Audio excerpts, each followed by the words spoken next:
Welcome to Abhinav Bharat. నేను అరవింద్. కూటమి ప్రభుత్వం అధికారంలోకి వచ్చినప్పటి నుంచి కూడా అమరావతిని అభివృద్ధి చేయాలంటూ చెప్తున్న విషయం మనందరికీ తెలిసిందే.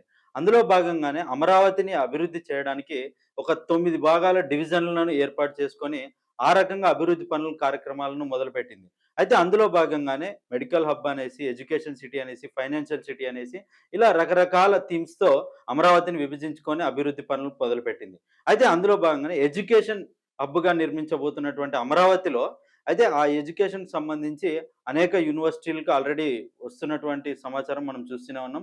ఆల్రెడీ కొన్ని యూనివర్సిటీల నిర్మాణాలు కూడా పూర్తయినాయి. విట్, ఎస్ఆర్ఎం లాంటి యూనివర్సిటీలు అక్కడ ఆల్రెడీ రన్ అవుతున్నాయి. అంటే రీసెంట్‌గా బిట్స్ పిలాని యూనివర్సిటీ వస్తుందన్నటువంటి విషయం కూడా మనం చూసాము. అందులో భాగంగానే ఏఐకి సంబంధించి మరొక యూనివర్సిటీ రాబోతుందంటూ అధికార వర్గాలు చెప్తున్నారు. అదే అమరావతిలో మొట్టమొదటి ఏఐ యూనివర్సిటీ నిర్మాణానికి ప్రభుత్వం అడుగులు వేస్తుందంటూ చెప్తున్నారు. దీనికి సంబంధించినటువంటి వివరాలను ఈ వీడియో ద్వారా తెలుసుకునే ప్రయత్నం చేద్దాం. అమరావతిలో ఎన్విడియా భాగస్వామ్యంతో భారతదేశపు మొట్టమొదటి ప్రత్యేక ఆర్టిఫిషియల్ ఇంటెలిజెన్స్ విశ్వవిద్యాలయాన్ని ఆంధ్రప్రదేశ్ రాష్ట్ర ప్రభుత్వం ఏర్పాటు చేయనుంది. అయితే ఈ మేరకు ఇటీవలే ఐటీఈ అండ్ సి శాఖ కార్యదర్శి కాటంనేని భాస్కర్ ఈ విషయాన్ని ప్రకటించారు. గీతం డీమ్డ్ విశ్వవిద్యాలయంలో జరిగిన tech Bharat AI for public goods సదస్సుకు ఆయన ముఖ్య అతిథిగా హాజరై విద్యార్థులకు ఫెలోషిప్ పంపిణీ చేశారు.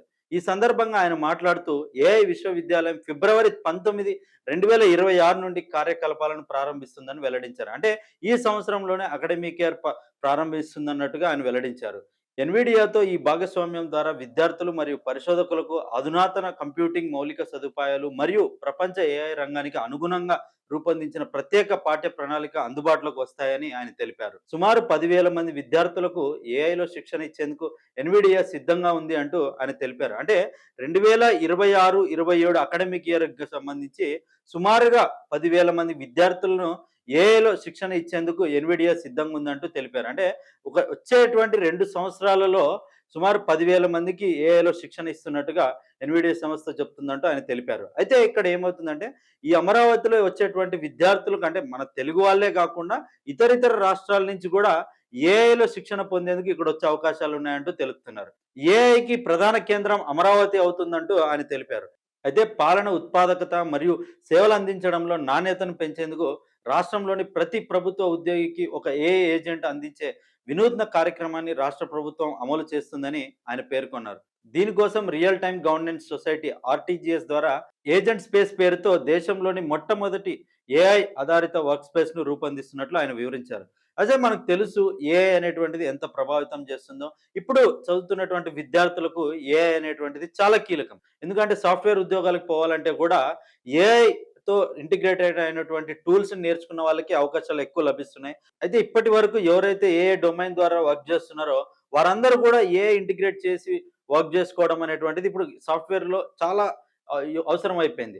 అయితే అందులో భాగంగానే ఇప్పుడు వచ్చేటువంటి విద్యార్థులకు కూడా ఏఐ అనేటువంటిది చాలా కీలకమైంది. ఎందుకంటే వితౌట్ ఏఐ నథింగ్ అన్నట్టుగా అయిపోయింది ఇప్పుడు. ఎందుకంటే ఈ ఏఐ లేనటువంటి వాళ్ళకి ఉద్యోగాలు లేకుండా కూడా పోయాయి. ఈ ఏఐ వల్ల సాఫ్ట్‌వేర్ ఉద్యోగాల్లో పని సులభతరం కూడా అయ్యింది.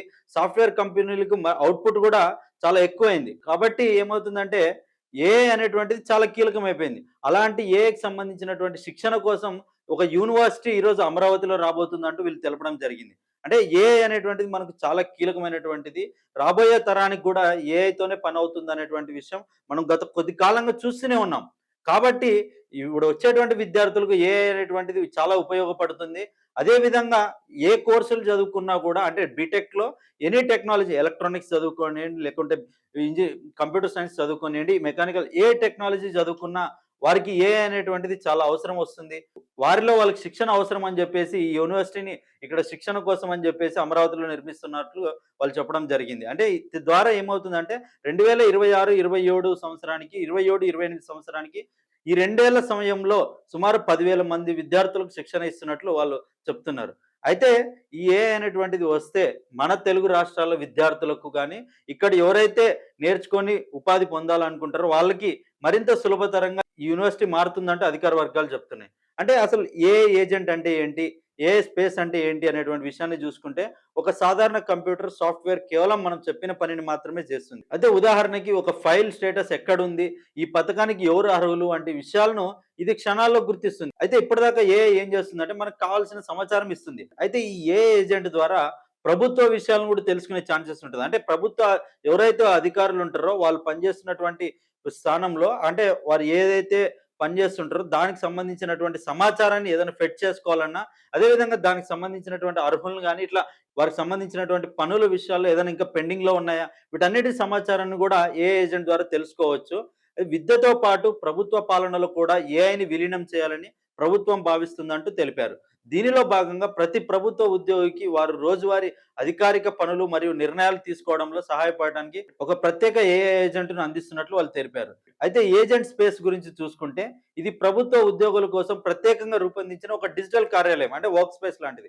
మనం వర్క్ స్పేస్ అంటే జనరల్‌గా తెలిసిన మీనింగ్ ఏంటి? అంటే మనం చేసిన పనినంతా కూడా లేకుంటే మనం చేయబోయే పనిని గాని ఏదైతే ఈరోజు మొత్తం వర్క్ ఎన్విరాన్మెంట్ జరిగి ఉంటదో అదంతా కూడా ఒక వర్క్ స్పేస్‌లో ఉంటుందన్నమాట. దాన్నే వర్క్ స్పేస్ అంటారు. ప్రతి ఉద్యోగికి ఒక లాగిన్ ఉంటుంది. అందులో వారికి సహాయం చేయడానికి సిద్ధంగా ఉన్న ఏఐ టూల్స్ ఉంటాయి. అంటే ఇప్పుడు ఒక ఉద్యోగి ఆ లాగిన్ అయిన తర్వాత ఆయనకి ఏదైనా అవసరం ఉంటే దానికి అనుగుణంగా ఏఐ టూల్స్ అనేది ఆ లాగిన్‌లో ఉంటాయి. సో, ఆ ఏఐ టూల్స్‌ని యూజ్ చేసుకొని వారి ఇన్ఫర్మేషన్ అయితే తీసుకొని ఇది రియల్ టైమ్ గవర్నెన్స్‌లో యూజ్ అవుతుందంటూ వాళ్ళు తెలపడం జరిగింది. దీనిని real time governance society RTGS పర్యవేక్షిస్తుందంటూ అంటే రాష్ట్ర వ్యాప్తంగా ఏం జరగబోతుంది ఈ ప్లాట్‌ఫార్మ్ ద్వారా నిరంతరం నిఘా ఉంటుందంటూ వారు తెలపడం జరిగింది. అంటే ఇది ఏమవుతుందంటే ఎవరైతే ఈ ఉద్యోగులు పనిచేస్తున్నారో ఏదో ఏఐ ఏజెంట్ గాని, ఏఐ స్పేస్ ద్వారా అంటే ఆర్‌టీజీఎస్ ద్వారా మానిటర్ చేసి మొత్తం ఏం జరుగుతుందనేటువంటి విషయాన్ని ఇది సమీక్షిస్తా ఉంటది. అయితే ఇది ప్రజలకు గూడా ఉపయోగపడుతుందంటూ తెలపడం జరిగింది. ఏదైనా ప్రభుత్వ సేవ కోసం దరఖాస్తు చేసుకున్నప్పుడు అది ఏ అధికారి దగ్గర ఉందో, ఎందుకు ఆలస్యం అవుతుందో ఈ ఏఐ వ్యవస్థ ట్రాక్ చేస్తుందంటూ తెలపడం జరిగింది. దీనివల్ల ప్రభుత్వ కార్యాలయాల చుట్టూ తిరగాల్సిన అవసరం కూడా తగ్గుతుందంటూ తెలపడం జరిగింది. విద్యారంగంలో ప్రత్యేక ఏఐ కోర్సులు మరియు ప్రభుత్వ కార్యకలాపాల్లో ఏఐ వినియోగం ద్వారా ఆంధ్రప్రదేశ్ భవిష్యత్తు అవసరాలకు అనుగుణంగా సిద్ధమవుతుందని ఆయన పేర్కొన్నారు. దీనికి సంబంధించిన విద్యా నిర్మాణం మరియు అమలు మార్గదర్శకాలపై మరిన్ని వివరాలు రానున్న వారాల్లో వెల్లడి కానున్నాయి. అంటే ఎక్కడ నిర్మించబోతున్నారు? అంటే ఎంతలో నిర్మించబోతున్నారు? అంటే ఇప్పటిదాకా అయితే దానికి పర్మనెంట్ బిల్డింగ్ అయితే లేదు.